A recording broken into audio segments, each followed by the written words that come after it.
कभी कब्र की काली कोठरी को याद किया, जहां तो ना कोई रोशनी का इंतजाम होगा, जहां तो ना कोई सुराख होगा, जहां ना तो कोई रोशनदान होगा, वहां तुमने रोशनी का क्या इंतजाम किया है। याद रखना प्यारे मुसलमानों, यहाँ लाइट चली जाएगी, मोबाइल की टॉर्च जला करके रोशनी कर लोगे, दुकान से मोमबत्ती ला करके रोशनी कर लोगे, लेकिन कब्र की काली कोठरी के लिए क्या तैयारी की तुमने रोशनी की। आला हजरत फरमाते हैं रोशनी की हमें आदत और घर तीर व तार है क्या होना है, छुप के लोगों से किए जिसके गुनाह वो खबरदार है क्या होना है। हाय बिगड़ी तो कहां आकर नाओ, आइन मझधार है क्या होना है। कभी दौलत पे घमंड आने लगे, कभी पैसे पे नाज होने लगे, कभी बच्चों की नौकरी पे तकब्बुर आने लगे, कभी खुद की सेहत पे घमंड होने लगे, तो एक चक्कर हॉस्पिटल का लगा लिया करो। वहां देखो कितने लोग ऐसे तुम्हें मिलेंगे कि किसी के हार्ट का इलाज चल रहा है, किसी के शुगर का इलाज चल रहा है, किसी के कैंसर का इलाज चल रहा है, किसी के जिस्म का इलाज चल रहा है। अल्लाह अकबर, अल्लाह ने तुमको जिस्म सलामत दिया है, अल्लाह ने तुमको पैर सलामत दिए हैं, अल्लाह ने तुमको आंखें सलामत अता फरमाई है, अल्लाह ने तुमको हार्ट सलामत दिया है, अल्लाह ने तुमको बेशुमार नेमतों से नवाजा है। अल्लाह का शुक्र अदा करो और ये जिंदगी इस हाल में गुजार करके जाओ कि तुम्हारी पेशानियों में सजदों की तड़प हो। जब इस दुनिया से जाओ तो तुम्हारी पेशानियां सजदों के नूर से जगमगा रही हो। इस हाल में दुनिया से मत जाना कि इधर जनाजा उठे, उधर मोहल्ले के लोग कहें एक जुआरी का जनाजा जा रहा है, एक शराबी का जनाजा जा रहा है, एक अय्याश का जनाजा जा रहा है, दूसरों का हक मारने वाले का जनाजा जा रहा है। इस हाल में दुनिया से मत जाना, इस हाल में दुनिया से जाना कि इधर जनाजा उठे, उधर इमाम साहब खड़े होके कहे गद्दारे मुस्तफा का नहीं वफादार मुस्तफा का जनाजा जा रहा है, आशिक़े मुस्तफा का जनाजा जा रहा है, गुलामे मुस्तफा का जनाजा जा रहा है। हर एक का मरना बराबर नहीं होता, हर एक का दुनिया से जाना बराबर नहीं होता।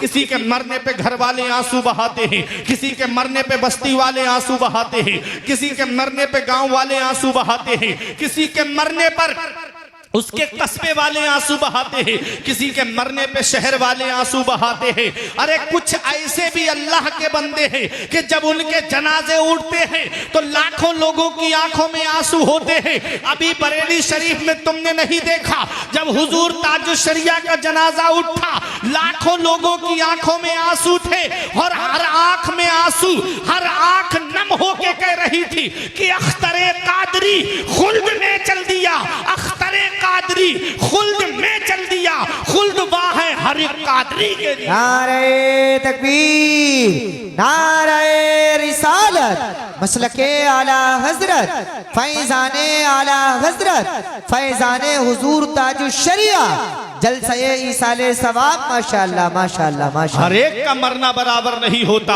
हर एक का दुनिया से जाना बराबर नहीं होता। किसी किसी के लिए आंसू बहाए जाते हैं, किसी को दुनिया याद रखती है, किसी को इलाका याद रखता है, किसी को शहर याद रखता है। इसलिए एक पैगाम दे के जा रहा हूं, इस हाल में दुनिया से जाओ कि लोग तुम्हारे मरने की खुशी ना मनाए बल्कि गम करे और हर आंख नम होके ये कहे कि एक अच्छा इंसान दुनिया से चला गया, एक परहेजगार दुनिया से चला गया, एक मुत्तकी दुनिया से चला गया। जब इस हाल में दुनिया से जाओगे तो मेरे इमाम का शेर पढ़ा जाएगा, लहिद में इश्के रुखे शह का दाग लेके चले, लहिद में इश्के रुखे शह का दाग लेके चले, अंधेरी रात सुनी थी चराग लेके चले। तेरे गुलामों का नक्शे कदम है राहे खुदा, वो क्या बहक सके जो ये सुराग लेके। नारे तकबीर, नारे रिसालत, मसलके आला हजरत, फैजाने आला हजरत, कलामे आला हजरत, जलसे ईसाले सवाब, मौलाना मोहम्मद फुरकान रजा साहिब किबला मंजरी। माशाअल्लाह माशाअल्लाह। और ये बात अपने जहन से निकाल देना कि मौत मिटाने आती है, मौत मिटाने नहीं आती है, मौत दुनिया बदलवाने आती है। जब हम इस दुनिया में नहीं आए थे तब भी थे। अल्लाह रब्बुल इज्जत ने तमाम रूहों को आलम अरवाह में पैदा फरमाया, इरशाद फरमाया अलस्तु बिरब्बिकुम, क्या मैं तुम्हारा रब नहीं हूं? तमाम रूहों ने कहा कालू बला, हाँ क्यों नहीं, तू हमारा रब है। सबने इकरार किया। तो पता चला कि अल्लाह रब्बुल इज्जत ने तमाम रूहों को पहले ही पैदा फरमा दिया और रब की रुबूबियत का इकरार करने में सबसे पहले जिस जात ने इकरार किया है वो हमारे आका हुजूर सल्लल्लाहु अलैहि वसल्लम की जात है। सुभान अल्लाह।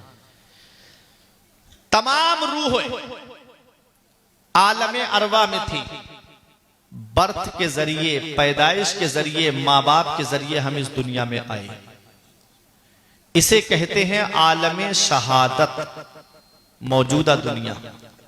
अब इसमें भी हमको हमेशा नहीं रहना है, यहां से मौत के जरिए दुनिया बदल के हमको जाना है कब्र के अंदर। उसे कहते हैं आलमे बरज़ख, बरज़खी दुनिया। वहां भी हमेशा नहीं रहना है, वहां से आलमे कयामत, वो आलमे कयामत जिसका एक दिन 50,000 दिनों के बराबर होगा। इस वक्त तो दिन छोटे हैं, रात बड़ी चल रही है ना। अभी कुछ दिन के बाद में दिन बड़े होंगे, रात छोटी होगी। 16-16 घंटे का भी दिन होता होगा। रोजा रखते हैं तो होता है कि नहीं होता? तो कितना बड़ा दिन होता है।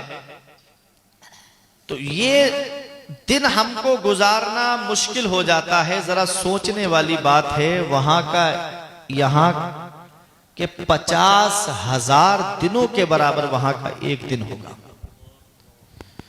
आखिरत को जरा समझिए आप, है क्या? आज मौत का डर हमारे दिल से निकल गया, आज मौत का खौफ हमारे दिल से निकल गया।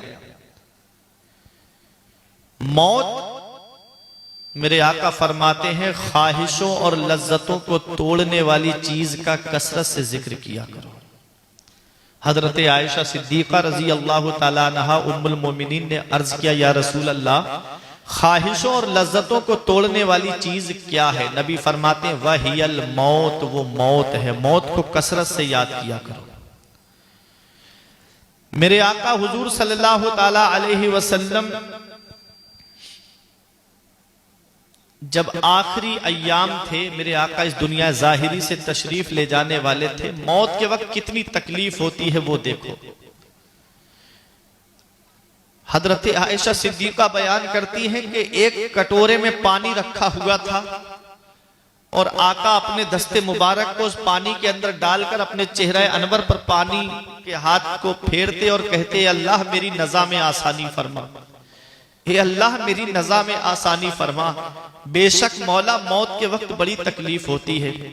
ये कौन कह रहा है? पैगंबर इस्लाम फरमा रहे हैं, जिनके सदके में मौत को पैदा किया गया, जिनके सदके में सारी कायनात को पैदा किया गया, जिनके सदके में सारी जमीन, सारे आसमानों को पैदा किया गया। मेरे आका हुजूर सल्लल्लाहु अलैहि वसल्लम पानी में दस्ते मुबारक डाल करके अपने चेहरे अनवर पर हाथ को फेरते जाते और कहते, मौला मेरी नज़ा में आसानी फरमा। बेशक मौत के वक्त बड़ी तकलीफ होती है। हजरत इब्राहीम खलीलुल्लाह से अल्लाह रब्बुल इज्जत ने फरमाया, मेरे खलील तुमने मौत को कैसा पाया? तो हजरत इब्राहीम खलीलुल्लाह ने अर्ज किया, मौला बड़ी तकलीफ होती है मौत के वक्त। तो रब ने फरमाया, सबसे आसान मौत अता फरमाई थी मैंने। बताओ, ये पैगंबर है। आज हमारे पास तो कोई ऐसी नेकी नजर नहीं आती सीना तान के कहीं ये नेकी जन्नत में लेके जाएगी। फिर भी मौत का डर हमारे दिल से निकल गया, फिर भी मौत का खौफ हमारे दिल से निकल गया। हजरत अबू मूसा अशअरी रजी अल्लाह ताला अन्हु के सामने जिक्र किया गया कि जहन्नम में एक ऐसा शख्स होगा कि जो 1000 साल तक या करीमो या अल्लाह कहेगा तो अल्लाह ताला उसको जहन्नम से निकाल करके जन्नत में दाखिल करेगा। तो हजरत अबू मूसा अशअरी रजी अल्लाह ताला अन्हु कहते हैं, काश वो आदमी मैं होता, काश वो आदमी मैं होता, काश वो आदमी मैं होता। पूछा गया, हुजूर वो तो जहन्नम में जाएगा, आप ऐसी बात क्यों कर रहे हैं?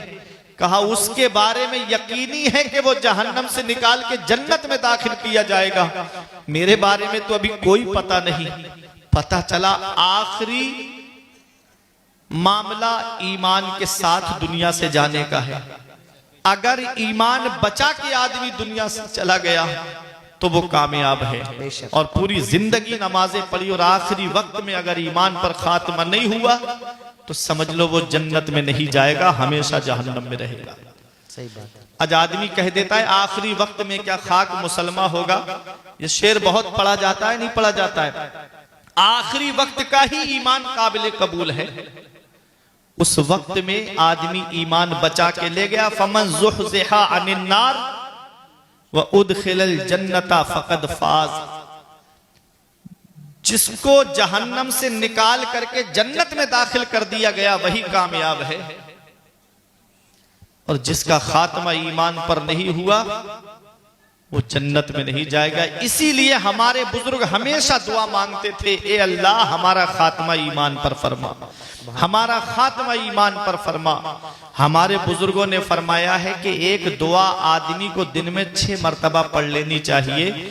अल्लाहुम्मा बारिक लना फिल मौत, अल्लाहुम्मा बारिक लना फिल मौत, अल्लाहुम्मा बारिक लना फिल मौत, अल्लाहुम्मा बारिक लना फिल मौत, अल्लाहुम्मा बारिक लना फिल मौत, अल्लाहुम्मा बारिक लना फिल मौत।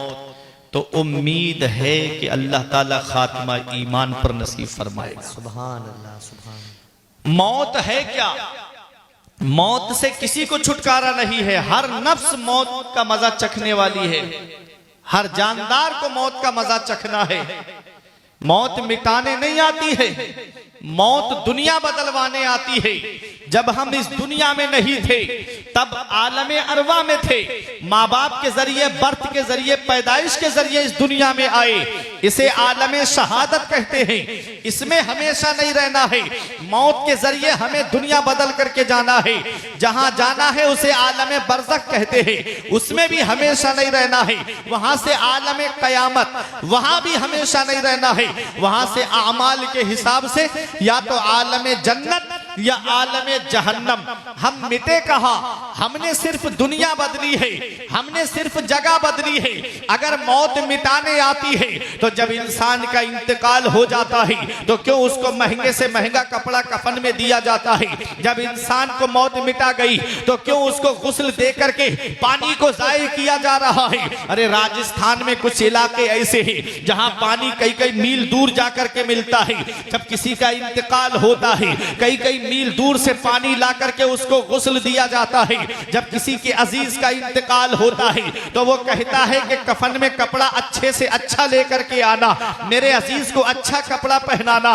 और हदीस पाक भी है, नबी फरमाते हैं अपने मुर्दों को अच्छे कपड़ों में कफनाओ, क्योंकि वो आप जाकर के एक दूसरे से मुलाकात करते हैं और अच्छे लिबास पर फख्र महसूस करते हैं। याद रखना प्यारे मुसलमानों। और आज एक हाल और होता चला जा रहा है। कोई कहता है मुझे खेत में दफन कर देना, कोई कहता है कि मुझको फला जगह दफन कर देना। हदीस पाक क्या कहती है? नबी इरशाद फरमाते हैं अपने मुर्दों को नेकों के पास में दफनाओ। कहां? अपने मुर्दों को नेकों के पास में दफनाओ। अब इसमें क्या फायदा है? तो सुनो, मैं आपको बताता हुआ चलूं। एक साहब ने एक इमाम साहब से सवाल किया कि हजरत ये बताओ, आदमी तमन्ना करता है काश मैं अजमेर में मर जाता, काश मैं बरेली में मर जाता, काश मैं किछौछा में मर जाता, काश मैं बगदाद में मर जाता और वही मेरी कब्र बनती, वही मेरा मदफन बन जाता। अब गौसे आजम तो अपनी कब्र में होंगे, गरीब नवाज तो अपनी कब्र में होंगे, आला हजरत तो अपनी कब्र में होंगे, मखदूम पाक तो अपनी कब्र में होंगे, अरे शाहजी मियाँ तो अपनी कब्र में होंगे, हुजूर सदरुल फाजिल तो अपनी कब्र में होंगे। इसको क्या फायदा मिलेगा? ये अपनी कब्र में अपने आमाल के हिसाब से जजा और सजा पा रहा होगा, वो अपने आमाल के हिसाब से जजा पा रहे होंगे, तो इसको क्या फायदा मिला? इमाम साहब खामोश हो गए। जुमे की नमाज हुई। जुमे की नमाज के बाद में आप बैठे थे, एक आदमी उनकी हवा करने लगा, गर्मी का मौसम था। अब आपने बुलाया, वो सवाल करने वाला कहाँ है? सवाल करने वाला आया, कहा हजरत मैं मैंने सवाल किया था। फरमाया क्या सवाल था? सवाल दोहराओ। उसने अपना सवाल दोहराया कि आदमी ये जो तमन्नाएं कर रहा है कि मेरा मदफन बरेली में बन जाता, मेरा मदफन कलियर में बन जाता, मेरा मदफन अजमेर में बन जाता, मेरा मदफन बगदाद में बन जाता, इससे उसको क्या फायदा मिलेगा? तो इमाम साहब फरमाते हैं इस वक्त हवा किसकी हो रही है? कहा हवा आपकी हो रही है। कहा लग किस किस को रही है? कहा जितने आपके इर्द गिर्द बैठे हैं सबको हवा लग रही है। फरमाया तेरी समझ में आ गया? बोला पूरी बात समझाइए।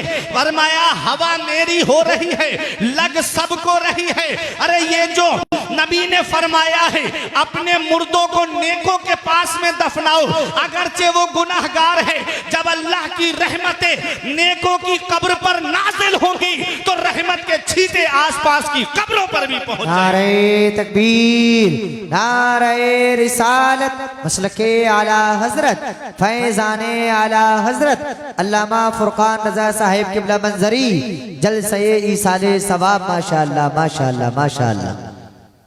तो समझे नबी ने फरमाया अपने मुर्दों को नेकों के पास में दफनाओ, जो नेकों की कब्र है, परहेजगार लोग हैं, नमाजी लोग हैं, उनके पास में दफनाओ। जब अल्लाह की रहमतें उनकी कब्र पे नाजिल होंगी तो रहमत के छींटे आस-पास जितनी कब्रें हैं उन पर भी पहुंच जाएंगे। तो मौत मिटाने नहीं आती है, मौत दुनिया बदलवाने आती है। अगर मौत मिटाने आती है तो क्यों इतना कीमती कपड़ा उस पर खर्च किया जा रहा है? क्यों उसको पानी से गुस्ल दिया जा रहा है? अरे शरीयत कहती है सिर्फ इसको गुस्ल ही मत दो, सिर्फ कफन ही मत पहनाओ, इसे खुशबू भी लगाओ। उसे खुशबू भी लगाई जाती है और शरीयत कहती है कि इसको खुशबू लगा करके इसके जनाजे को आहिस्ता आहिस्ता लेकर के चलो, इसके जिस्म को हिलाते हुए मत चलना। अल्लाह अकबर। वही इंसान है पूरी जिंदगी नमाज पढ़ता रहा, इमाम आगे था, फजर में नमाज पढ़ी, इमाम आगे था ये पीछे था, जोहर में नमाज पढ़ी, इमाम आगे था ये पीछे था, असर में नमाज पढ़ी, इमाम आगे था ये पीछे था, मगरिब में नमाज पढ़ी, इमाम आगे था ये पीछे था, इशा में नमाज पढ़ी, इमाम आगे था ये पीछे था। लेकिन आज क्या वजह है कि आज ये आगे है, इमाम पीछे है, आज ये आगे क्यों है? तो शरीयत कहती है इसे आगे ही रहने दो, क्योंकि ये बहुत दूर जा चुका है। अभी थोड़ी देर में तुम तो इसे कब्र में दफन करके चले आओगे और ये अपनी कब्र के अंदर मदीने वाले मुस्तफा का दीदार करेगा, ये अपने आका का दीदार। नारे रिसालत, मसलके आला हजरत, फैजाने आला हजरत, जलसे ईसाले सवाब अल्लामा फुरकान रजा साहिब किबला मंजरी। माशाअल्लाह माशाअल्लाह। जवाब अरे बाबा बाबा बाबा, तुम तो अभी कब्र में दफन करके चले आओगे, मिट्टी डाल के वापस चले आओगे, ये अपनी आंखों से अपने नबी के चेहरे का दीदार करेगा। मौत मिटाने नहीं आती है। तोहफतुल मुमिन अल मौत, मोमिन को मौत तोहफे में दी जाती है, मुसलमान को मौत तोहफे में दी जाती है। और तोहफा अपने अजीज को दिया जाता है, तोहफा अपने प्यारे को दिया जाता है, जिससे मोहब्बत होती है तोहफा उसे दिया जाता है। अरे मौत कैसा हमारे लिए तोहफा है। नबी फरमाते हैं अल मौतो जसरुन यूसिलुल हबीबा इलल हबीब। मौत एक ऐसा पुल है जो एक महबूब को दूसरे महबूब से मिला देता है। पूरी जिंदगी नबी पे सलाम पढ़ते रहे, पूरी जिंदगी नबी पे दुरूद पढ़ते रहे, हमने नबी का दीदार नहीं किया। मौत ने हमारे ऊपर ये एहसान कर दिया कि जब मौत आई और हम कब्र में पहुंचे, हमको मदीने वाले मुस्तफा का दीदार हो गया। आला हजरत पुकार के कहते हैं कब्र में लहराएंगे ता हश्र चश्मे नूर के, कब्र में लहराएंगे ता हश्र चश्मे नूर के, जलवा फरमा होगी जब तलात रसूलुल्लाह की। कब्र में सरकार आए तो मैं कदमों पे गिरूं, जब फरिश्ते मुझे उठाएं तो मैं उनसे यूं कहूं अब तो पाए नाज से मैं आए फरिश्तों क्यों उठूं, मर के आया हूं यहाँ इस दिल रुबा के वास्ते। हम तो कब्र में अपने आका का दीदार करने आए हैं, हम तो कब्र में अपने नबी का चेहरा देखने के लिए आए हैं। कब्र की नींद से उठना कोई आसान न था, हम तो महशर में उन्हें देखने आए हुए हैं, हम तो महशर में उन्हें देखने आए हुए हैं। तो ये मौत है, मौत मिटाने नहीं आती है, मौत दुनिया बदलवाने आती है। मोमिन के लिए दुनिया कैद खाना है और काफिरों के लिए जन्नत है। उनके लिए सब कुछ यही है, मरने के बाद इसका उल्टा है। फिर हमारे लिए जन्नत है, फिर उनके लिए जहन्नम है। नबी फरमाते हैं दुनिया में ऐसे रहो जैसे कि तुम मुसाफिर हो। जी कहीं सफर किया है आप लोगों ने? प्रधान जी ने सफर किए पहले। सफर, जब आदमी सफर पे निकलता है तो क्या वो रास्ते में खेल कूद में भी लग जाता है, या उसे मंजिल दिखती है कि मुझे इतने वक्त अपने मंजिल पे पहुंचना है, या रास्ते में खेल तमाशे देखने में लग जाता है, उसके सामने मंजिल होती है, मुझे मंजिल पे पहुंचना है। स्टेशन पे बैठा है बड़ा पैसे वाला आदमी, इतना पैसा है उस पे पूरी ट्रेन खरीद सकता है, स्टेशन खरीद सकता है। ट्रेन नहीं आई है, 1 घंटा हो गया, 2 घंटे हो गए, 3 घंटे से इंतजार कर रहा है ट्रेन का। हमने कहा परेशान क्यों होते हो, यहीं पर बिल्डिंग बना लो, यहीं पर रहने लगो। कहता है मौलाना मैं यहाँ रहने थोड़ी आया हूँ, मैं तो मुसाफिर हूँ, सफर करूंगा, यहाँ से ट्रेन पकड़ूंगा, मुरादाबाद से दिल्ली पहुंच जाऊंगा और दिल्ली से ट्रेन पकड़ करके मुंबई जाना है मुझको, मैं यहाँ रहने थोड़ी आया हूँ। एक मिसाल से समझा रहा हूँ, ये मुसाफिर है। कहता है कि मैं यहाँ रहने थोड़ी आया हूँ, मैं सफर करूंगा, यहाँ से वहां जाना है मुझे, वहां से वहां जाना है। नबी फरमाते हैं दुनिया में ऐसे रहो जैसे कि तुम मुसाफिर हो। हम यहाँ दुनिया में हमेशा रहने नहीं आए हैं, बेशक चंद दिन के लिए दुनिया में आए हैं। एक शख्स ने एक बुजुर्ग से पूछा आबादी किधर रहे, आबादी का रास्ता बता दो, बस्ती का रास्ता बता दो। उन्होंने जो रास्ता बताया, कहा फला रास्ते से चला जा, आबादी में पहुंच जाएगा। वो गया तो कब्रिस्तान में पहुंच गया, और जब कब्रिस्तान पहुंचा तो बहुत गुस्से में वापस आया, उन बुजुर्ग के 1 थप्पड़ रसीद कर दिया। अल्लाह अकबर। कहा तुम मुझे बेवकूफ बनाते हो, मैंने तुमसे आबादी का रास्ता पूछा, तुमने मुझे कब्रिस्तान भेज दिया।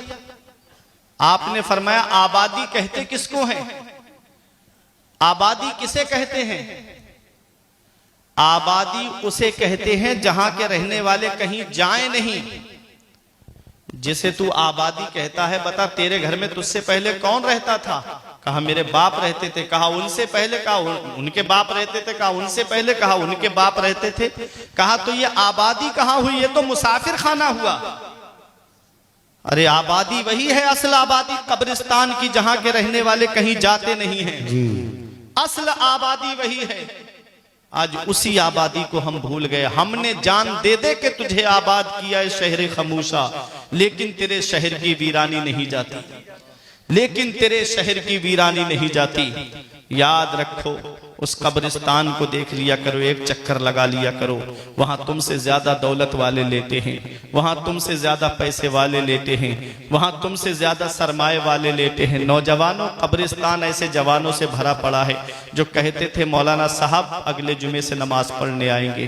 कब्रिस्तान ऐसे बूढ़ों से भरा पड़ा है जो कहते थे इमाम साहब फजर से नमाज पढ़ने आएंगे। साथ जिनके थे यहाँ लश्करों फौजों सिपाह, बेकसाना कब्र के अंदर अकेले चल बसे, एक साथ भी ना ठहरे वादा जिनका आ गया, जी के जी में रह गए अरमान सारे चल बसे। और पढ़ के तू कुरान को अब जमा कर ले कुछ सवाब, कब्र पर फिर कौन आए फातिहा के वास्ते। काम वो कर ले प्यारे जिसके 22 कब्र में बागे रिजवा से खुले खिड़की हवा के वास्ते। काम दोजक के किए जन्नत का है उम्मीदवार, कसरे जन्नत तो बना है पारसा के वास्ते। बेशक बेशक। आज हम अपनी आखिरत को भूल गए, आज हम अपनी कब्र को भूल गए, आज हम कब्र की सख्तियों को भूल गए, आज हम कब्र के कीड़े मकोड़ों को भूल गए, आज हम कब्र की तारीकियों को भूल गए, आज हम कब्र के दबाने को भूल गए। आज अगर हमारे घर में लाइट चली जाए, अंधेरा हो जाए, बतकाज़ा बशरियत हम डरने लगते हैं। इंसान होने के नाते हमें डर महसूस होता है। कभी कब्र की काली कोठरी को याद किया, जहां तो ना कोई रोशनी का इंतजाम होगा, जहां तो ना कोई सुराख होगा, जहां ना तो कोई रोशनदान होगा, वहां तुम तुमने रोशनी का क्या इंतजाम किया है। याद रखना प्यारे मुसलमानों, यहाँ लाइट चली जाएगी, मोबाइल की टॉर्च जला करके रोशनी कर लोगे, दुकान से मोमबत्ती ला करके रोशनी कर लोगे, लेकिन कब्र की काली कोठरी के लिए क्या तैयारी की तुमने रोशनी की। आला हजरत फरमाते हैं रोशनी की हमें आदत और घर तीर व तार है क्या होना है। छुप के लोगों से किए जिसके गुनाह वो खबरदार है क्या होना है। हाय बिगड़ी तो कहां आकर नाओ, आइन मझधार है क्या होना है। कभी दौलत पे घमंड आने लगे, कभी पैसे पे नाज होने लगे, कभी बच्चों की नौकरी पे तकब्बुर आने लगे, कभी खुद की सेहत पे घमंड होने लगे, तो एक चक्कर हॉस्पिटल का लगा लिया करो।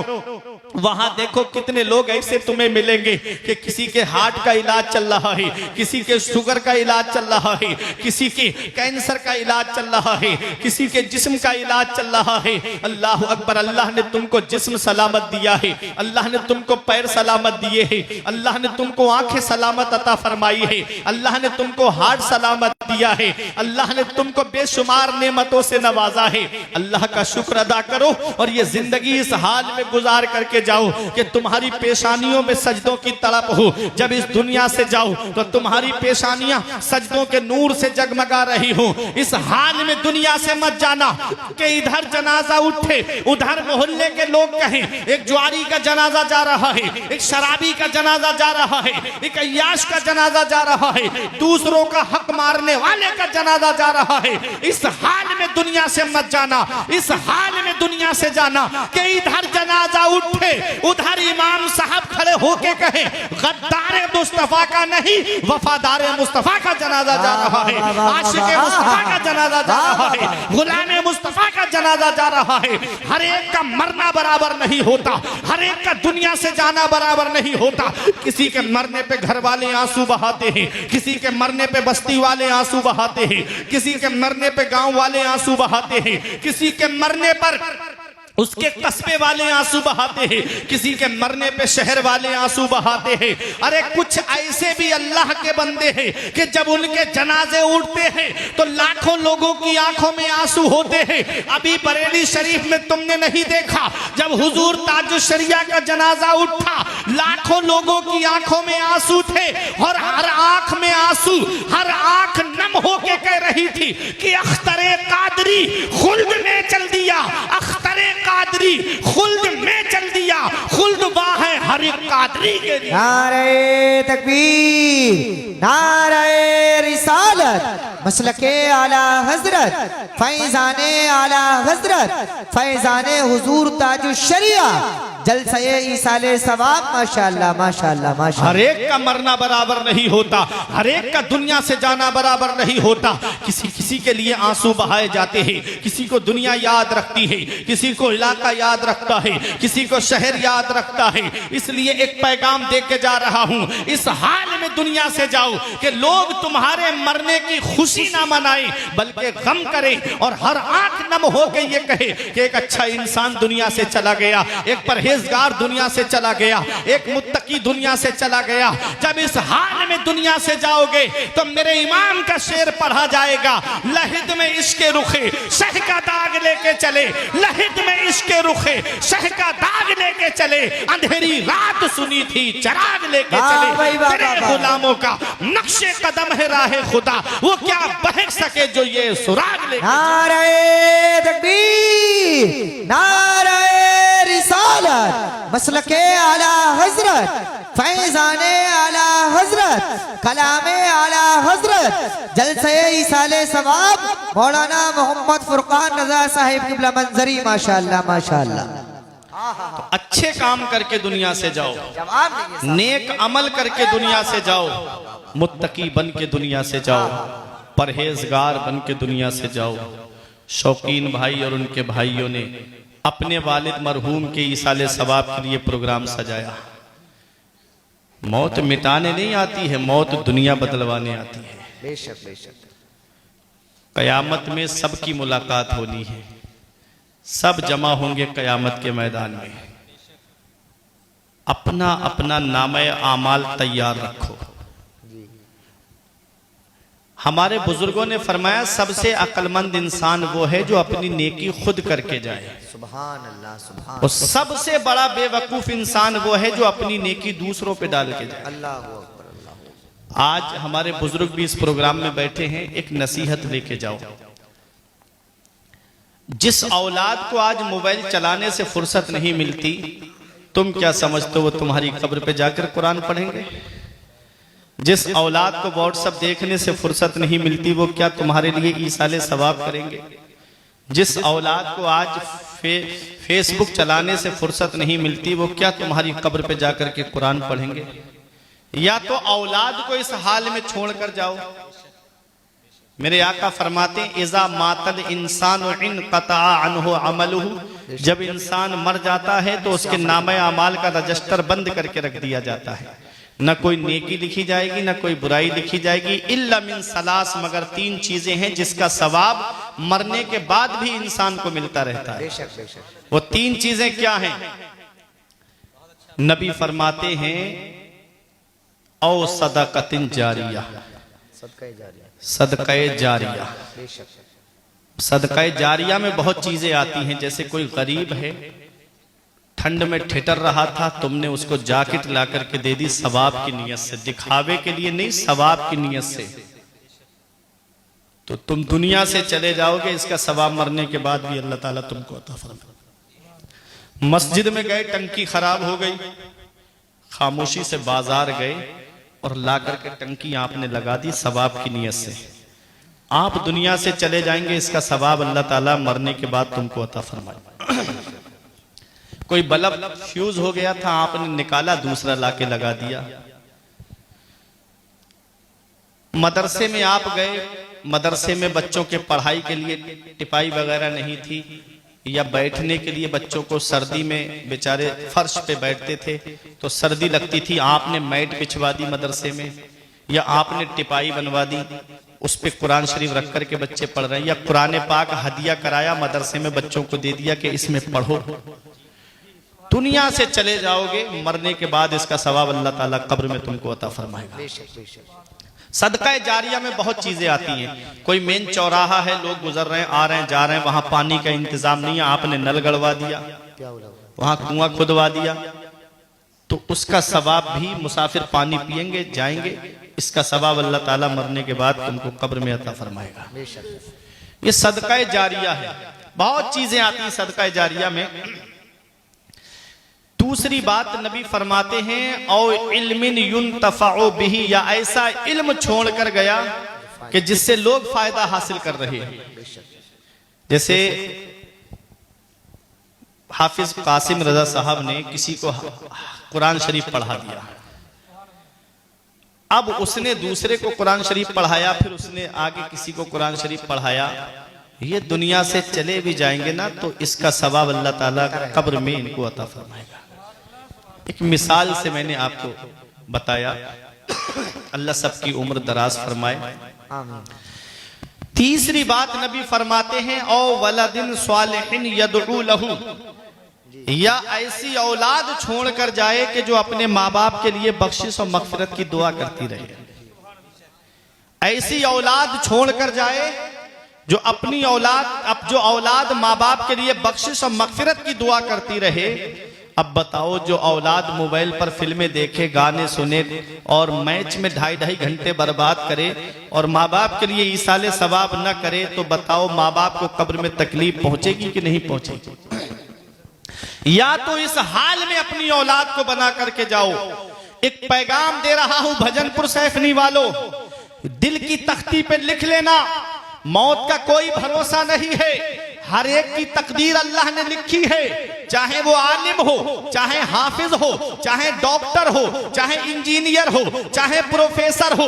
अल्लाह ने तुमको 4 बेटे दिए हैं, तो उनमें से एक बेटे को आलिम जरूर बना देना या हाफिज जरूर बना देना। कहीं ऐसा ना हो कि अगर तुमने आलिम या हाफिज नहीं बनाया तो कोई हॉस्पिटल में रहेगा, कोई इंजीनियर बन के अपने ऑफिस में रहेगा, कोई अपने कॉलेज में रहेगा, तुम्हारे लिए ईसाले सवाब कौन करेगा? अगर तुमने किसी एक बेटे को भी आलिम या हाफिज बना दिया, इधर जनाजा रखा होगा तो वो बंटवारे की लड़ाई नहीं करेगा, बल्कि सरहाने बैठ करके कुरान की तिलावत करता हुआ नजर आएगा, सरहाने बैठ करके सूरह यासीन शरीफ पढ़ता हुआ नजर आएगा। जब उधर जनाजा उठेगा तो वो दूर खड़ा नहीं होगा, बल्कि मुसल्ले पे खड़े होकर के नमाज जनाजा पढ़ाता हुआ नजर आएगा, कब्र पे अजान पढ़ता हुआ नजर आएगा, और सब घर पर वापस चले आएंगे। वो कब्र के सरहाने खड़ा होकर के सूरह बकरा की इब्तिदाई आयतें तिलावत करता हुआ नजर आएगा। वो दुआ जमीन के ऊपर करेगा, अल्लाह उसके माँ बाप को जमीन के नीचे बख्श देगा। सुभान अल्लाह, नारे तकबीर, नारे रिसालत। अपनी औलाद को दीनी तालीम सिखाओ, अपनी औलाद को मदरसों का रुख कराओ, अपनी औलाद को अपनी मस्जिद के इमामों के पास तालीम हासिल करने के लिए भेजो। कहीं ऐसा ना हो कि कोई कुरान पढ़ने वाला तक नसीब ना हो, कहीं ऐसा ना हो कि कोई इसाले सवाब करने वाला तक नसीब ना हो। पैगंबर इस्लाम फरमाते हैं, फल मय्यतु फिल कब्र इल्ला कल गरीकिल मुतगव्विस यंतज़िरु दावतन तलहकुहु मिन अबिन व उम्मिन व अखिन व सदीकिन। नबी फरमाते हैं, जो कब्रिस्तान में लेटे हैं वो दरिया में डूबने वाले की तरह हैं। कोई दरिया में डूब रहा हो तो वो देखता है कि कोई मुझे हाथ दे के सहारा दे के बाहर निकाल लेता। कहते हो ना, डूबने वाले को तिनके का सहारा काफी है। नबी फरमाते हैं, जो कब्रिस्तान में लेटे हैं वो दरिया में डूबने वाले की तरह है। अल्लाह अकबर, वो इंतजार कर रहे हैं। यंतज़िरु दावतन तलहकुहु मिन अबिन व उम्मिन व अखिन व सदीकिन। नबी फरमाते हैं, जो कब्रिस्तान में लेटे हैं वो दरिया में डूबने वाले की तरह हैं। वो इंतजार कर रहे हैं। बाप औलाद की दुआ का इंतजार कर रहा है, माँ औलाद की दुआ का इंतजार कर रही है, भाई भाई की दुआ का इंतजार कर रहा है, रिश्तेदार रिश्तेदार की दुआ का इंतजार कर रहा है, दोस्त दोस्त की दुआ का इंतजार कर रहा है। नबी फरमाते हैं, जब उसके लिए ईसाले सवाब किया जाता है तो दुनिया व मा फीहा से सबसे बेहतर चीज उसके लिए वो ईसाले सवाब होता है। कौन सी औलाद ईसाले सवाब करेगी? वो करेगी ना जो कुरान पढ़ी हुई होगी। वो औलाद ईसाले सवाब करेगी ना जो कुरान की तालीम से वाकफियत रखती होगी, और जिसे हमने कुरान पढ़ाया ही नहीं। इमाम गजाली फरमाते हैं कि जिस औलाद को कुरान नहीं पढ़ाया, ऐसी औलाद अपने बाप को कयामत में खींच के लाएगी रब की बारगाह में, कहेगी, मौला मेरा बाप मुझे नंगा रखता ये गवारा था, मेरा बाप मुझे भूखा रखता ये गवारा था, इसने मुझे कुरान की तालीम नहीं दिलाई, जिसकी वजह से मैं जायज और नाजायज, हलाल और हराम में फर्क नहीं कर पाया। आज मैं जहन्नम में जा रहा हूं तो तनहा नहीं जाऊंगा, अपने बाप को अपने साथ में जहन्नम लेके जाऊंगा। दौलत औलाद के लिए जमा करके चले गए, बिल्डिंग औलाद के लिए बना करके चले गए, प्रॉपर्टी औलाद के लिए जमा करके चले गए, सरमाया औलाद के लिए जमा करके चले गए, और कुरान नहीं पढ़ाया अपनी औलाद को। वही औलाद जहन्नम में ले जाने का जरिया बन गई। ऐ भजनपुर वालों, दुनिया चंद दिन की है। अपनी औलाद को कुरान पढ़ाओ, अपनी औलाद को दीनी तालीम हासिल कराओ, अपनी औलाद को कुरान और हदीस की तालीम दिलाओ। फिर उसके बाद चाहे डॉक्टर बनाओ, चाहे इंजीनियर बनाओ। जब कुरान और हदीस की तालीम उसके सीने में होगी तो वो डॉक्टर भी बनेगा। तो वो डॉक्टर नहीं बनेगा जो मेडिकलों से कमीशन खाता हुआ नजर आए। अगर वो डॉक्टर भी बनेगा ना, कुरान और हदीस की तालीम जिसके सीने में होगी, तो वो डॉक्टर बनेगा जो गरीबों की भी मदद करता हुआ नजर आए। इसलिए कुरान और हदीस की तालीम अपनी औलाद को दिलाओ, ताकि जब दुनिया से जाना हो, पैगंबर इस्लाम ने भी फरमाया, अद्दिबू औलादकुम अला सलासे खिसाल, अपनी औलाद को 3 बातें सिखाओ। हुब्बे नबीकुम, उनके दिल में नबी की मोहब्बत डाल दो। वह हुब्बे अहले बैती, और नबी फरमाते हैं उनके दिल में मेरे अहले बैत की मोहब्बत डाल दो। और तीसरी बात नबी ने फरमाई, व किरातिल कुरान, और अपनी औलाद को कुरान पढ़ना सिखाओ। अपनी औलाद को कुरान पढ़ना सिखाओ। तो कुरान पढ़ना सिखाओगे कि नहीं सिखाओगे अपनी औलाद को? अपने बच्चों को मदरसा भेजो। छोटे छोटे बच्चे, अल्लाह अकबर, जब सीने से यस्सरनल कुरान लगा करके जब मस्जिद की तरफ या मदरसे की तरफ पढ़ने जाते हैं, मैंने एक हदीस पाक में पढ़ा कि जब गुनाह ज्यादा होने लगते हैं, जब अय्याशियां, मक्कारियां, जिना ज्यादा होने लगता है, तो अल्लाह फरिश्तों को हुक्म देता है, इस बस्ती को तबाह कर दो, इस पे अजाब नाजिल करो। फरिश्ते अजाब लेकर आ रहे होते हैं। सुबह को फजर के बाद छोटे छोटे बच्चे सीने से कोई कायदा बगदादी, कोई यस्सरनल कुरान, कोई अम्मा का पारा, कोई अलिफ लाम मीम का पारा, कोई कुरान शरीफ सीने से लगा के मस्जिद की तरफ, मदरसे की तरफ पढ़ने जाता है। रब फरमाता है फरिश्तों वापस आ जाओ। फरिश्ते अर्ज करते हैं मौला अभी तू अजाब देने के लिए फरमा रहा था, हमको भेज रहा था, अब वापस बुला रहा है। रब फरमाता मेरी रहमत को ये गवारा नहीं कि जिस बस्ती में मेरा नाम लिया जाए मैं उस बस्ती को अजाब दूं। छोटे छोटे बच्चों की वजह से अजाब उठा लिया जाता है। इसलिए मेरे अजीजों अपने बच्चों को कुरान की तालीम दिलाओ, अपने बच्चों को हदीस की तालीम दिलाओ, अपने बच्चों को दीनी तालीम दिलाओ। दूर करना है अंधेरा, इल्म हासिल कीजिए। चाहिए तुमको सवेरा, इल्म हासिल कीजिए। कान भी है, आंख भी है, पर बिना इल्म हुनर। आदमी है अंधा बहरा, इल्म हासिल कीजिए। बख्शिश की राह मोमिनो आसान बना लो, अपने लिए निजात का सामान बना लो। दुनिया की किताबों पे नजर बाद में रखना, बच्चों को पहले हाफिजे कुरान बना। सुभान अल्लाह, सुभान अल्लाह। बच्चों को पहले हाफिजे कुरान बना लो। तो माँ बाप दुनिया से चले जाएं तो माँ बाप का हक औलाद के ऊपर क्या रह जाता है। एक अंसारी सहाबी आए मेरे आका की बारगाह में, अर्ज किया या रसूल अल्लाह माँ बाप दुनिया से इंतकाल कर जाएं तो क्या उनके हक औलाद पे बाकी रह जाते हैं। नबी फरमाते हैं नाम अरबातुन, हाँ 4 हक हैं जो औलाद पर बाकी रहते हैं। कितने? 4 हक हैं। और बाकी हक जो हैं वो इन्हीं 4 के जिम्न में आते हैं। आला हजरत ने पूरा रिसाला लिखा है वालिदैन की अजमत पर।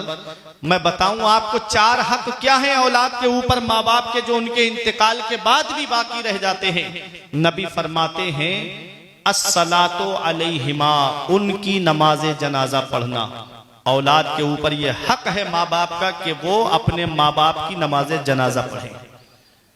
आज कौन औलाद का हाल क्या है हमने देखा है जायजा लेकर के। वो बाप जिसने लाखों रुपये उसकी तालीम पे खर्च किए, करोड़ों रुपये उसकी तालीम पर, पढ़ाई पर खर्च किए, जब इंतकाल का वक्त आता है तो वो बाप बिस्तर पे पैर रगड़ रहा है, कहता है बेटा सूरह यासीन शरीफ पढ़ के सुना दे। वो कहता है अब्बा मुझे तो ये भी नहीं पता है कौन से पारे में। अल्लाह बाप पैर रगड़ रगड़ करके दुनिया से चला गया। नमाज जनाजा का वक्त आया, इमाम साहब मुसल्ला इमामत पे खड़े हैं, कहते हैं इजाजत दो। तो वो ऐसी औलाद दूर खड़ी है, छोटा सा रुमाल सर पे रख के कहती है पढ़ाओ इमाम साहब नमाज जनाजा। क्या आज हक अदा किया हमने माँ बाप का?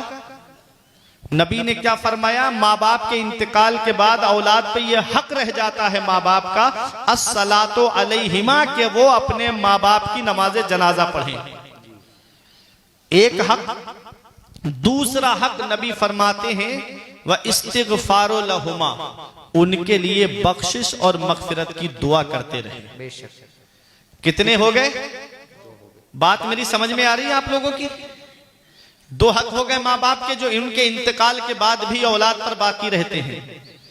तीसरा हक नबी फरमाते हैं कि जो माँ बाप ने कोई अहद किया था, कोई वादा किया था और वो पूरा न कर सके, उनका इंतकाल हो गया, तो औलाद के ऊपर ये हक है माँ बाप का कि वो अपने माँ बाप के उस वादे को पूरा करें। नबी फरमाते हैं माँ बाप की जिनसे दोस्ती थी या रिश्तेदारी थी, उनके इंतकाल के बाद में उस दोस्ती को, उस रिश्तेदारी को खत्म ना किया जाए, बल्कि औलाद पर उनका यह हक रह जाता है कि वो उनके इंतकाल के बाद में उस रिश्ते को कायम रखे। माँ बाप की वजह से, बाप की वजह से जो रिश्ता कायम है, जैसे चचा हैं, ताऊ हैं, फूफी हैं, ये बाप की तरफ से जो रिश्ता आता है, इस रिश्ते को खत्म ना करे। अगर बाप का इंतकाल हो गया है, औलाद पर यह हक है बाप का कि वो इस रिश्ते को निभाते रहे। माँ की तरफ से जैसे खाला हैं, नाना नानी हैं, मामू हैं, ये रिश्ते खत्म नहीं करना है, बल्कि अगर माँ बाप का इंतकाल हो गया है तो औलाद पर यह माँ बाप का हक रह जाता है कि वो इन रिश्तों को आगे बढ़ाए। और बाप की अगर किसी से दोस्ती है, बाप की अगर किसी से दोस्ती है तो उस दोस्ती को खत्म नहीं करना है। बाप जिनका एहतराम करते थे, बाप जिनसे मोहब्बत से बोलते थे, अगर उनका इंतकाल हो गया है तो औलाद पर ये हक है बाप का कि उनके इंतकाल के बाद भी उनके दोस्तों से मोहब्बत से बात करें, उनके दोस्तों से प्यार से बात करें। जिस मोहब्बत जिस इज्जत से उनके वालिद घर में बिठाते थे, उनको अदब से उसी मोहब्बत और उसी प्यार के साथ में औलाद को भी चाहिए कि वो उनके साथ में मोहब्बत से पेश आए। ये हक है बाप का।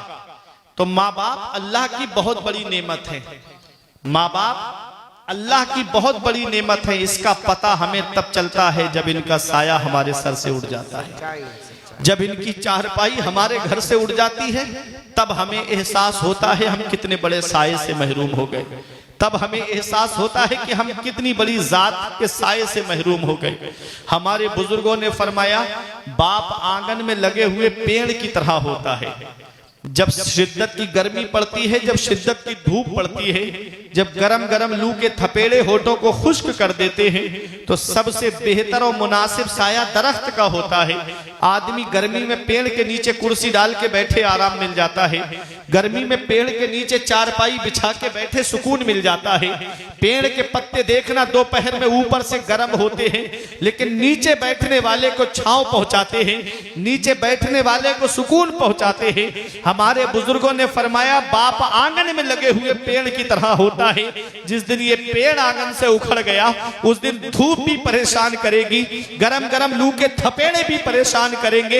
ऐसे माँ बाप के साए की ना कदरी ना कर, ऐसे माँ बाप के साए की ना कदरी ना कर। धूप काटेगी बहुत जब ये शजर गिर जाएगा। धूप कैसी भी हो साया नहीं खोने देता, धूप कैसी भी हो साया नहीं खोने देता, राह कैसी भी हो बेबस नहीं होने देता। बेच के अपना लहू चाहे वो रोटी लाए, बाप औलाद को भूखा नहीं सोने देता। बेच के अपना लहू चाहे वो रोटी लाए, बाप औलाद को भूखा नहीं सोने देता। बाप क्या है इसका पता तब चलता है जब ये साया हमारे सर से उड़ जाता है। बाप कुछ ना करे, बूढ़ा बाप है, सिर्फ चारपाई पर बैठा रहे, कुछ भी ना करे, सिर्फ घर में बैठा रहे। औलाद को सहारा है कि मेरी पीठ पर मेरे बाप का हाथ रखा हुआ है, औलाद को सपोर्ट है कि मेरे सर पर मेरे वालिद का हाथ रखा हुआ है। खानदान वाले भी मोहब्बत से बात करते हैं, रिश्तेदार भी मोहब्बत से बात करते हैं, पास पड़ोस के लोग भी मोहब्बत से बात करते हैं। और जिस दिन उसकी चारपाई घर से उड़ जाती है, उस दिन कभी जमीन के बंटवारे के नाम पे लड़ाइयां शुरू, कभी घर के बंटवारे के नाम पे लड़ाइयां शुरू हो जाती है। ये बाप है जो बड़ी से बड़ी परेशानी अपने ऊपर ले लेता है, लेकिन अपनी औलाद तक परेशानी पहुंचने नहीं देता। आज वही बाप बूढ़ा हो जाता है, हम उसका बिस्तर घर से बाहर कर देते हैं। आज वही माँ बूढ़ी हो जाती है, हम उसकी चारपाई घर से बाहर कर देते हैं। हम कौन सा मुंह लेके अपने आका की बारगाह में जाएंगे, हम कौन सा चेहरा लेकर अपने आका की बारगाह में जाएंगे। पैगंबर इस्लाम इरशाद फरमाते हैं, जिससे उसके माँ बाप राजी उससे अल्लाह राजी, उसका रसूल राजी। और जिससे उसके माँ बाप नाराज उससे ना अल्लाह राजी ना उसका रसूल राजी। अरे घरों में रूठे हुए माँ बाप को मना लो। आज हम दुआ कराने के लिए फिर रहे हैं। मैं बरेली शरीफ से आया, हजरत हमारे लिए दुआ कर दो। हाफिज कासिम के पास जाके कहते हो, इमाम साहब हमारे लिए दुआ कर दो।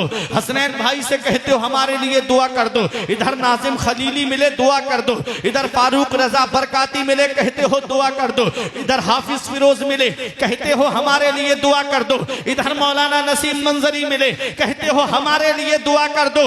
हम दुआएं कराते फिर रहे हैं, हम दुआ लेते नहीं है। अरे इतनी जल्दी न किसी मौलाना की दुआ कबूल होगी, इतनी जल्दी न किसी पीर की दुआ कबूल होगी, इतनी जल्दी न किसी इमाम की दुआ कबूल होगी, जितनी जल्दी औलाद के हक में उसके माँ बाप की दुआ कबूल होती है।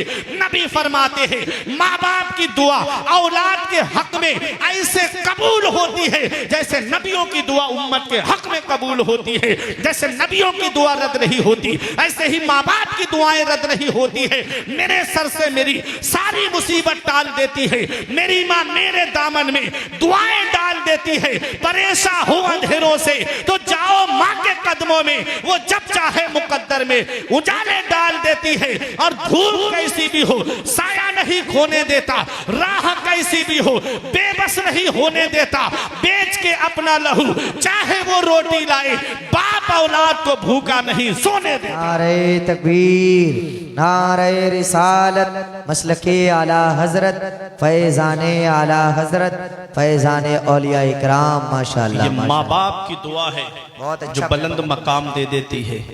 ये माँ बाप की दुआएं हैं। हजरत बायजीद बुस्तामी से पूछा आपको विलायत कैसे मिली? कहते हैं माँ की दुआ की वजह से। बोलो सुभान अल्लाह। कहा कैसे? कहा एक दिन सर्दी की रात थी, बहुत सख्त सर्दी थी, मेरी माँ मेरे हाथ पर सर रख के लेटी हुई थी। माँ ने कहा बेटा मुझे पानी चाहिए। कहा जब मैं पानी लेने के लिए घर में तलाश किया, पानी नहीं मिला, मैं कुएं पे पानी लेने गया, इतनी रात में सर्दी थी बहुत ज्यादा। कहते जब मैं पानी लेकर के वापस आया, कहते जब मैं पानी लेकर वापस आया माँ सो गई आराम से। कहते हैं मैंने जगाना मुनासिब नहीं समझा, कहीं माँ की नींद में खलल न पड़ जाए। मैं खड़ा रहा पानी का बर्तन लेके सरहाने पूरी रात सर्दी में। कहते इतनी सर्दी पड़ रही थी कि पानी की बूंदें मेरे हाथ पर गिर गई। जब मैंने पानी की बूंद को हटाया तो मेरे हाथ की खाल छूट गई, इतनी सर्दी थी। कहते माँ तहज्जुद के लिए उठी। माँ ने पूछा बेटा कब से खड़े हो? कहा माँ जब से तुमने सरे शाम से पानी मांगा था तभी से खड़ा हूँ। माँ की आंखें भीग गई। तड़पता है कोई बच्चा तो माँ का दिल तड़पता है, और जब माँ तड़पती है तो फिर जमजम निकलता है। माँ की आंखें भीग गई, मुसल्ला बिछाया, मेरे मौला मेरे बेटे बायजीद को विलायत में आला मकाम अता फरमा दे, मेरे बेटे को मौला तू अपना वली बना ले। बायजीद बुस्तामी कहते हैं कि अल्लाह ने मुझे माँ की दुआ की वजह से विलायत अता फरमा दी। ये माँ की दुआ है, अल्लाह बुलंद मकाम दे देता है, अल्लाह बुलंद रुतबा देता है। आपने हजरत उवैसे करनी का नाम सुना होगा, जानते हो हजरत उवैसे करनी को? शबे बारात में जिनका नाम से हलवा खाते हो आप। कौन है उवैसे करनी? माँ बूढ़ी थी, माँ की खिदमत की वजह से पैगंबर इस्लाम का दीदार न कर सके, इसलिए आप ताबई हैं। कौन हजरत उवैसे करनी है? अल्लाह अकबर। पैगंबर इस्लाम इरशाद फरमाते हैं कि उवैस को जन्नत के दरवाजे पर रोक दिया जाएगा। जन्नत के दरवाजे पे उवैसे करनी को रोक दिया जाएगा कि उवैस तन्हा मत जाओ, मुस्तफा जाने रहमत की उम्मत के गुनाहगारों की शफात कराओ और उनको अपने साथ जन्नत में लेकर के जाओ। मकाम देखें, जन्नत के दरवाजे पर रोक दिया जाएगा उवैसे करनी को। मेरे आका हजरत उमर फारूक आजम से फरमाते उमर उवैस को तलाश करना, और जब उवैस तुम्हें मिल जाए तो उनसे जो है दुआ कराना अपने लिए। हजरत उमर फारूक आजम का जब दौरे खिलाफत आता है तो हज के मौके पे तमाम हाजी जमा थे। आपने फरमाया तमाम हाजी बू कुबैस पहाड़ी के नीचे जमा हो जाएं। अब अमीरुल मोमिनीन का हुक्म था। हाजी ये सोच रहे थे कि आज सबको क्यों बुलाया अमीरुल मोमिनीन ने, पता नहीं क्या मामला है। जब सब जमा हो गए, हजरत उमर फारूक आजम आए और फरमाया सब लोग बैठ जाएं। सब बैठ गए। फरमाया वो खड़े हो जाएं जो यमन से आए हैं। अब यमन के हाजी परेशान के पता नहीं हमसे क्या हो गया कि अमीरुल मोमिनीन हमको खड़ा कर रहे हैं। लोग खड़े हो गए। फरमाया यमन से आए हो? यमन में एक जगह है कर्न, जहां के रहने वाले थे हजरत उवैसे करनी। कहा यमन से आए हो? कहा हाँ। कहा अब यमन से जो आए हैं वो बैठ जाएं और यमन में जो एक जगह है कर्न, वहां के हाजी खड़े हो जाएं। अब सब बैठ गए। एक बूढ़ा शख्स खड़ा होता है। कहा मैं कर्न में रहता हूं। हजरत उमर फारूक आजम अमीरुल मोमिनीन ने पूछा तुम कर्न में रहते हो, क्या उवैस बिन आमिर को जानते हो? क्या उवैसे करनी को जानते हो? तो उस बूढ़े ने कहा कि हाँ मेरा एक भतीजा है, लेकिन वो तो पागल है, वो तो दीवाना है, आप उसके बारे में क्यों पूछेंगे? फरमाया मैं उसी के बारे में पूछ रहा हूं जिसे तू दीवाना कह रहा है। अल्लाह उसके मर्तबे को तू क्या जाने? उसकी शान को तू क्या जाने, उसके रुतबे को तू क्या जाने। पैगंबर इस्लाम इरशाद फरमाते अल्लाह के कुछ बंदे ऐसे हैं कि उनके बाल बिखरे हुए होते हैं, लिबास फटा हुआ होता है, परागंदा हाल मैले कुचैले हाल में होते हैं, और उनकी शान ये होती है लौ अक़समा अलल्लाहि ला अबर्राहु, अगर वो अल्लाह की कसम खा ले तो अल्लाह उनकी कसम को पूरा फरमा देता है। इससे अल्लाह के कुछ बंदे होते हैं। हजरत उवैस करनी का जब उसने नाम बताया तो आपने फरमाया मैं उन्हीं के बारे में पूछ रहा हूं जिसे तू दीवाना कह रहा है। अच्छा, उनको दीवाना क्यों कहते थे ये? जब हजरत उवैस करनी निकलते थे तो बच्चे उनके पत्थर मारते थे, पागल कह कह के पुकारते थे। हजरत उवैस करनी कहते हो बच्चों मुझे मोटे मोटे पत्थरों से ना मारा करो, जब तुम मोटे मोटे पत्थर मेरे जिस्म पर मारते हो खून निकलता है, मेरा वुजू टूट जाता है। मुझे छोटे छोटे पत्थरों से मारा करो ताकि मेरे जिस्म पर चोट लगे लेकिन मेरा वुजू ना टूटे। वो हजरत उवैस करनी कि जब आपका कपड़ा फट जाता था, लिबास फट जाता था, तो हजरत उवैस करनी किसी बजाज की दुकान पे नहीं जाते थे, कपड़े वाले की दुकान पे नहीं जाते थे, बल्कि कूड़ा करकट में जाते थे।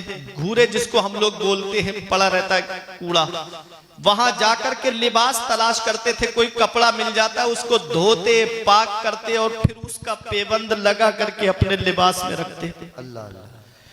शान देखो जन्नत के दरवाजे पर रोक दिए जाएंगे, मकाम देखो जन्नत के दरवाजे पर रोक दिए जाएंगे, और दुनिया की जिंदगी का हाल देखो आप। ये अल्लाह के महबूब बंदे हैं। कुल मताउ दुनिया कलील, दुनिया का सामान तो थोड़ा सा है। महबूब फरमा दो दुनिया का सामान थोड़ा सा है। आज हम दुनिया के चक्कर में फंस गए, आज हम दुनिया के चक्कर में एक दूसरे का हक मारने में लग गए। आला हजरत फरमाते इस दुनिया को तू क्या जाने, विष की गांठ है हर्राफा।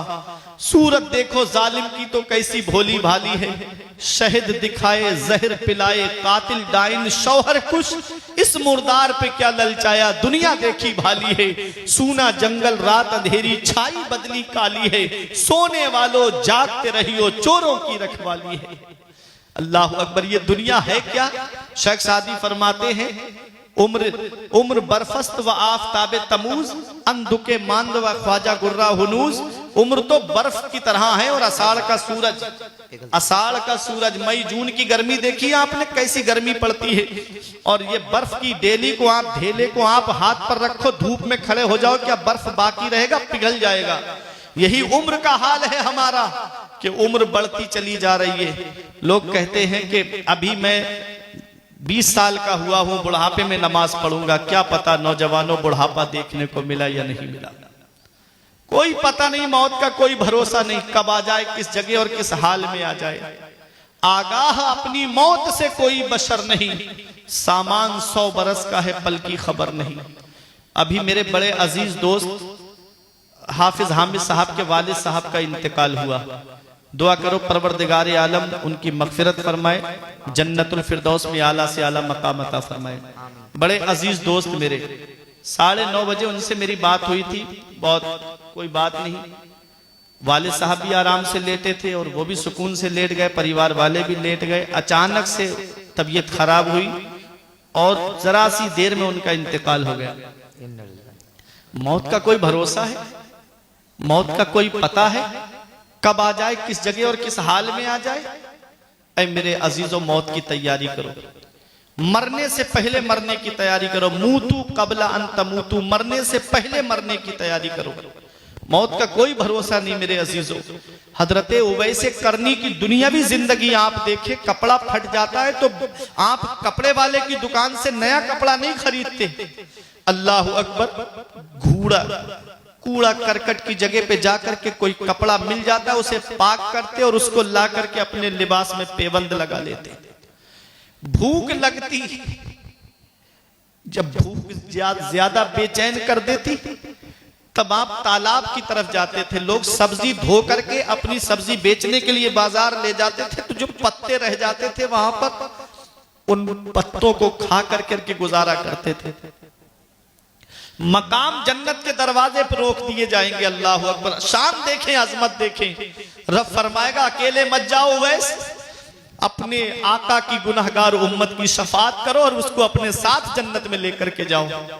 और दुनिया का हाल देखें आप, खाने के लिए आप पत्ते खा करके गुजारा कर रहे हैं। खजूर की गुठली पे नमक लगाते, उस नमक को चूस करके पानी पी करके गुजारा करते हैं। अल्लाह अकबर, वो है हजरत उवैस करनी। जब निकलते गली में तो कुत्ते भौंकते थे आपके ऊपर, कभी कुत्तों को जवाब नहीं दिया, कभी कुत्तों को जवाब नहीं दिया फारूक भाई। एक दिन उवैस करनी ने कुत्तों को जवाब दिया था। एक दिन कहा था, कुत्तों मेरे ऊपर भौंकते हो, मेरे ऊपर भौंकते हो।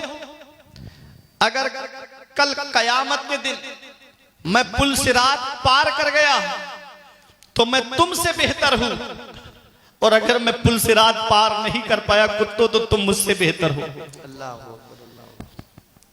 ये वो है जिनका जिक्र नबी की बारगाह में हो रहा है, जिनका चर्चा नबी की बारगाह में हो रहा है कि कर्न में मेरा एक दीवाना रहता है। मेरे आका फरमाते हैं कर्न में मेरा एक आशिक रहता है, कर्न में मुझसे मोहब्बत करने वाला रहता है जिसका नाम उवैस है।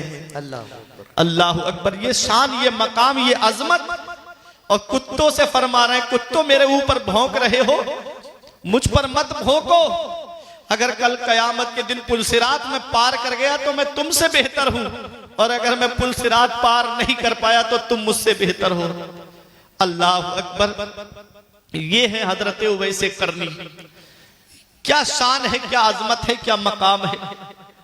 अल्लाह अकबर, मकाम उवैस का क्या है हुजूर से पूछो, जो कहलवाते हैं उनसे दुआ के बारे में। अल्लाह अकबर, वो हजरत उवैस करनी अपनी माँ की खिदमत करते थे। अपनी माँ की खिदमत की वजह से पैगंबर इस्लाम का दीदार ना कर सके। लोगों, माँ बाप की दुआओं से अल्लाह बुलंद मकाम देता है, माँ बाप की दुआ से अल्लाह बुलंद रुतबे देता है, माँ बाप की दुआओं से अल्लाह बुलंद शाने अता फरमाता है। अगर माँ बाप जिंदा हैं तो उनकी कद्र कर लो, अगर माँ बाप हयात हैं तो उनकी खिदमत कर लो। जिस दिन माँ बाप का साया सर से उठ गया उस दिन पता चलेगा हम कितने बड़े साये से महरूम हो गए। उस दिन एहसास होगा कि हम कितनी बड़ी नेमत से महरूम हो गए। इस वक्त के बारे में तो सोचा भी न था। बेटों से ज़ईफी में हुई खत्म रसाई, घर बार तो बांट लिए शौक से फुरकान, हिस्से में किसी के मगर माँ नहीं आई। वक्त ठुकरा देगा एक दिन मेरी सारी ये कुर्बानियां, दामने उम्मीद में फकत नाकामियां रह जाएंगी। शादियों के बाद बेटे तो अलग हो जाएंगे, बाप के हाथों में फकत बैसाखियां रह जाएंगी। बुढ़ापा क्या, जवानी क्या, ये बचपन बांट लेते हैं। न होकर दिल में गुंजाइश तो आंगन बांट लेते हैं। नहीं मंजूर हिस्से में किसी बेटे को अपनी माँ, मगर आपस में बूढ़ी माँ के कंगन बांट लेते हैं, मगर आपस में बूढ़ी माँ के कंगन बांट लेते हैं। आका के वसीले से कभी तो नमाज से औलाद माँ ने मांगी थी बंदा नवाज से। अब्बा की आंख का जो चश्मा न ला सके, मैयत पे आ रहे हैं हवाई जहाज से। ये हाल है आज की औलाद का। दिया था अब्बा ने जो एक झूमर बेच डाला था, खुशी से अपने अरमानों का दफ्तर बेच डाला था। बुलंदी मिल गई तो भूल बैठे हैं वही बेटे, कभी जिनके लिए अम्मी ने जेवर बेच डाला था। बुलंदी मिल गई तो भूल बैठे हैं वही बेटे, कभी जिनके लिए अम्मी ने जेवर बेच डाला था। कुरान में रब फरमाता है दूसरे पारे में, सबसे बेहतर खर्चा वो है जो माँ बाप को दिया जाए। सबसे बेहतर खर्चा वो है जो माँ बाप को दिया जाए। 500 रुपए कमा के लाते हो, 100 रुपए माँ बाप को खर्चे के लिए दे दो। जो 400 रुपए तुम्हारे पास बचे, अल्लाह उसमें इतनी बरकतें अता फरमाएगा कि तुम्हारी नस्लें खाएंगी तब भी वो बरकत खत्म नहीं होगी। उसी घर में परेशानियां आती हैं जिस घर में माँ बाप एक एक पैसे के लिए परेशान रहते हैं, जिस घर में माँ बाप एक एक पैसे की दवाई के लिए दुखी रहते हैं। बाप दवाई के लिए परेशान है और बेटा अजमेर की बड़ी देग में पैसे डाल कर आ रहा है। इधर माँ बाप एक एक पैसे के लिए परेशान और बेटा नैनीताल की सैर करता नजर आ रहा है। इधर माँ बाप एक एक पैसे के लिए परेशान और बेटा है कि कश्मीर और शिमला मसूरी की सैर करता नजर आ रहा है। याद रखना प्यारे मुसलमानों, जिससे उसके माँ बाप राजी उससे अल्लाह राजी, उसका रसूल राजी, और जिससे उसके माँ बाप नाराज उससे ना अल्लाह राजी ना उसका रसूल राजी। कुल्लु नफ्सिन ज़ाइक़तुल मौत, हर नफ्स मौत का मजा चखने वाली है। रब फरमाता है कुरान में, हर नफ्स मौत का मजा चखने वाली है। इस आयत को मैंने पढ़ा, मौत से किसको रुस्तगारी है, आज इनकी तो कल हमारी बारी है। आगाह अपनी मौत से कोई बशर नहीं, सामान 100 बरस का है पल की खबर नहीं। जागना है जाग ले अफलाक के साए तले, हश्र तक सोना पड़ेगा खाक के साए तले। ये जिंदगी सवारी दिलशाद कीजिए, लम्हात जिंदगी के ना बर्बाद कीजिए। जब मकसद हयात इबादत खुदा की है, पढ़िए नमाज मस्जिदें आबाद कीजिए। सभी के सामने एक दिन जरूर आता है, ये हुस्न फानी है लेकिन गुरूर आता है।